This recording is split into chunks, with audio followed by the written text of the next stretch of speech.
I'm making hot chocolate. Because you can. Because you're able to. You're allowed to. No one's going to stop you. I wanted to talk about something today that has been weighing on my mind really the past few years, but more importantly, the past few weeks. And I'm just going to say it. I think I have to move. I think I have to go somewhere else. I live in New York, in upstate New York, not too far from New York City. And I would like to think that I'm part of the New York City music scene and the upstate New York independent music scene. But it's become more and more clear to me that I don't see a path to success. Now, if I take myself out of the picture and I look at my friends, that's really where it started bothering me. When I looked around at friends that I think are so darn just talented, beautiful, beautiful artists, great artists that deserve an audience that is attentive, that cares deeply, that it becomes passionate about them. And I find myself to be part of that audience. When I look around at them and I don't see them finding success, it's not that they don't deserve it. It's not that they're not working extremely hard. It's just that it isn't there. There's no path. There's no road. I don't know anyone, and maybe other people do, but I don't know anyone that's successful. Like, there's different versions of success. I don't know any singer-songwriters that are in my sort of, like, my contemporaries, my acquaintances, that I look to and go, hell yeah, that's awesome, maybe I could do that someday. Or like, that's a path to success. I can follow in their footsteps. I can be encouraged by them and inspired by them. That doesn't exist. Instead, what's been happening, and there's been this trend, is more and more friends of mine are putting their guitars down, putting away the keyboards, selling their drum sets on Craigslist, and going to school, getting a shitty job at the grocery. Like, it's heartbreaking, and I'm happy for them as individuals. I think that they're just doing what makes them happy. But it's certainly discouraging. And when you look around. When you look around and you just see people dropping out like flies, it's it's certainly like subtly discouraging, and just like as a fan of the scene, it pisses me off. Like it makes me angry. I'm very passionate about what I do and what it is that my friends do. It's like I have some of the most talented friends. And I'm not going to name them now because I'm sort of being critical, not of them, but the way they're being treated. And it's nobody's fault. It's just the system. But I do believe that there are other places that will be more encouraging to my friends, to someone like me, places that where there's an audience that's maybe a little bit more hungry, a little bit less exhausted. I always feel, I always feel, I always feel when I play in New York City that I'd almost, this is on like a bad night, that I'd almost be doing the audience more of a favor by just having silence for like 45 minutes, because everyone is just so inundated with noise, with crap, and people are just like, oh, another one. People don't, they're not starving for songs. I mean, I think, deep down they are, but they're not aware of it. They just need some quiet first, then they could, digest my songs or my friend's songs or whatever it is. And it's a trend, it's a theme, and it not only breaks my heart, but it's very discouraging. So I've come to the realization that if I'm to find success, which I'm very, very determined to, that it's not going to be here in New York.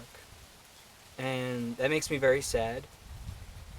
The idea of moving somewhere else it's a little bit scary, but I've moved before. I've lived elsewhere, but it's certainly intimidating because I feel like I have a bit of a foundation here, a group of friends, people I admire, a band, and all that.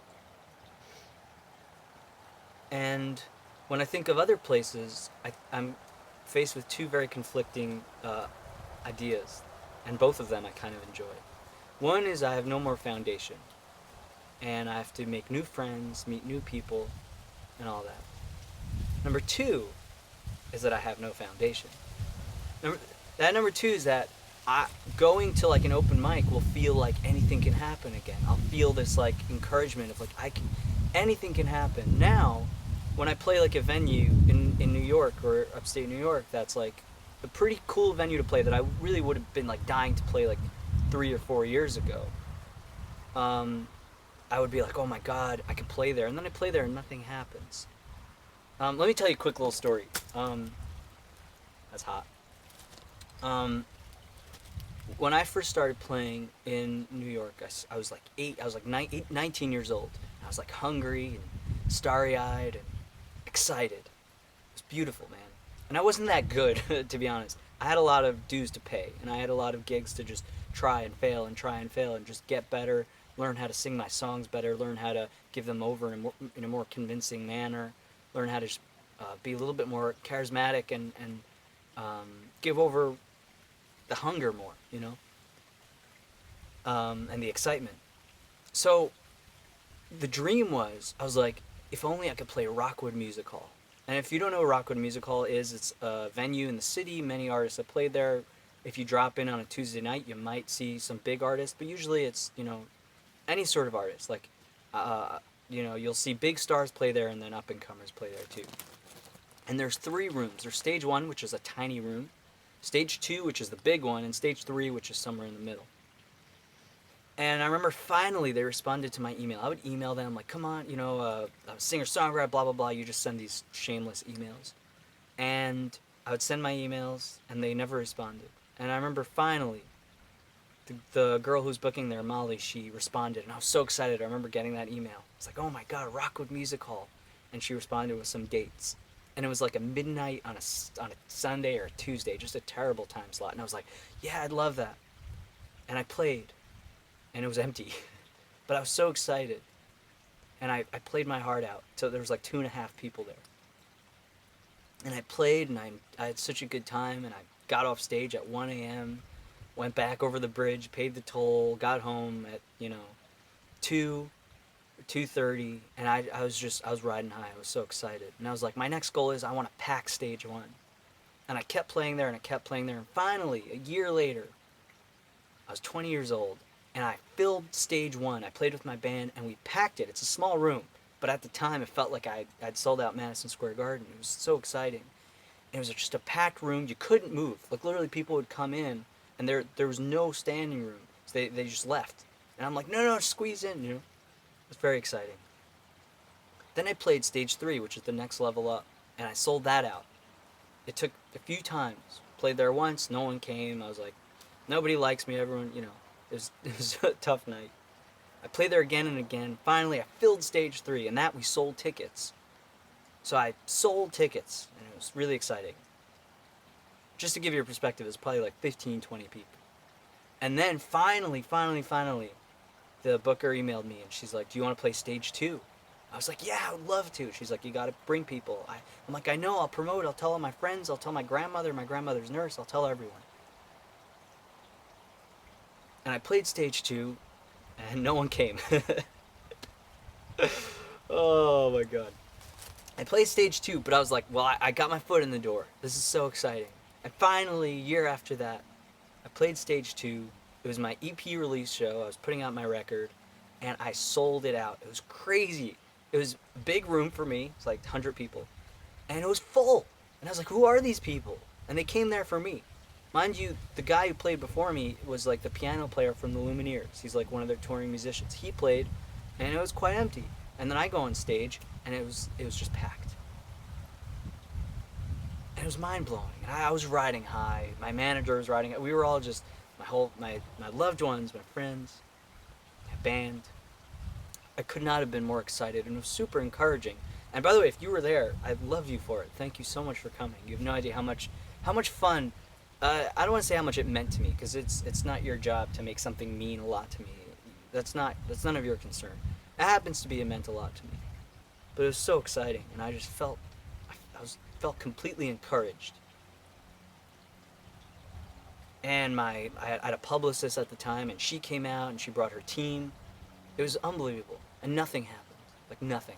Like I didn't get any new offers, no new like sort of moves that made me feel like, okay, this is happening. And I'm not saying that that's not my fault, or that it just wasn't my time yet, or still isn't my time. But I certainly want to be in a place where when you're filling up a big room, when people are excited about what you do, when you give a show where people are just, it was clearly a good show, people don't walk away sort of lukewarm, like, oh, that was good. Like, I really gave a show that I was very proud of, and then I'm not always proud of my gigs, but I really gave a performance that I'm like, this is worth paying money for. I would pay money to see this. This is good. This is me. This is what I have in my head all the time, rattling around. I could do that, and I did it. And nothing came of it, and I want to find a place, I don't know where that is yet, where if I do achieve those many, many successes, that they do lead to new things, that people do sort of get excited and get behind you and try to push you along, and more importantly, that I have other people to look up to, other people that are doing what I do, but they're just a little bit ahead of me, and that I can cheer on, get excited and inspired by. And that isn't in New York. It's just not. There's no one in New York that I know in my circles that I career-wise I can look up to. Discipline-wise, talent-wise, I mean, it's crazy, man. Like, I could tell you about friends of mine that they work so hard and they have the talent to back it up. And you could just see it. You could tell how passionate I am about what they do. They're so inspiring and excited. A friend of mine, I'm not going to name her. I'll tell you privately who she is. She's awesome. I'm not going to say anything bad about her, but I'm going to be critical of what happened. But she moved to New York City and she played every single open mic. Every single open mic in New York City. She worked harder than any other New York musician. And she is so goddamn good. Like, I've gone up after her at shows and I've bombed because she was just so damn good. I've seen her silence rooms. I've seen her bring people to tears. She's the real deal. And she worked her ass off. She played every single open mic in New York City. And nothing came of it. Like, she should have had every single person who was anybody in the scene, like, be like, hey, what can I do to help? I want to help you. You're incredible. Like, here's this opportunity. It's not much, but let me try. Like, she should have had every single person knocking on her door. But it wasn't the case, and it was not her fault. Believe you me, it was not her fucking fault. She had the talent to back it up. Everything. She had everything. The discipline, the hard work, the talent, the creativity, the songs. And it broke my heart. And that's not to say that it was all for nothing, because I know for certain that she's going to get hers. She's going to be paid for the hard work. She's going to be given success. She will find the success. But the fact that, like, the New York City music scene should have been jumping to give it to her. And the fact that they weren't is shameful, man. And it's nobody's fault. We're all in it together, and everyone's just trying their best, and I'm proud of what everybody does. I'm proud. I love every booker that's ever booked me or my friend, every musician, everyone that's ever gone to one of our gigs. I love you for it, and I appreciate you so much. And you are doing a lot, and that I don't mean to sound ungrateful. The New York music scene taught me a billion and one things, and it's not like I'm leaving, but I do need to build a foundation somewhere else. I do need to go somewhere else where I can really have a path to success.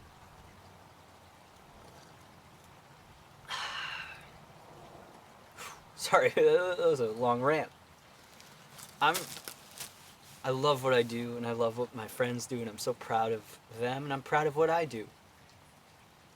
But you gotta, you gotta find a path to success.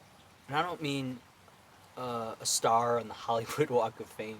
I mean just somebody saying, "Hey, I'd like to fund your next album. I'd like to take you on the road with me. Come open for this band." Like just so you could sleep at night and not have to work at some grocery, bagging people's pasta. These people that I'm referring to, my friends, musicians, they deserve to be given a budget to not have to worry about, to not have to cut corners when they're recording their next album, to be able to pay the engineers and the mixing engineers, the recording engineers, the producers, the bass player, the keyboardist, the organist, the percussionist. All those people deserve to be paid a ton. And it shouldn't be coming out of people's savings. It shouldn't be coming out of people's rent money.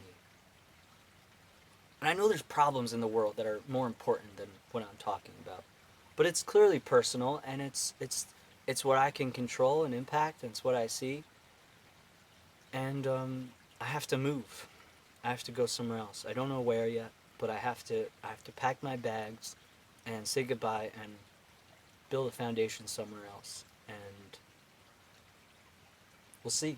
There's this old Hebrew saying called Shino Makom Shino Mazel, which means if you change your place, you change your luck. I gotta change places. I'll come visit though, don't worry. And I won't go far.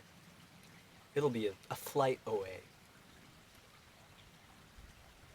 We'll talk all the time. Hey, hell, we'll talk more than we talk now. Sun's going down.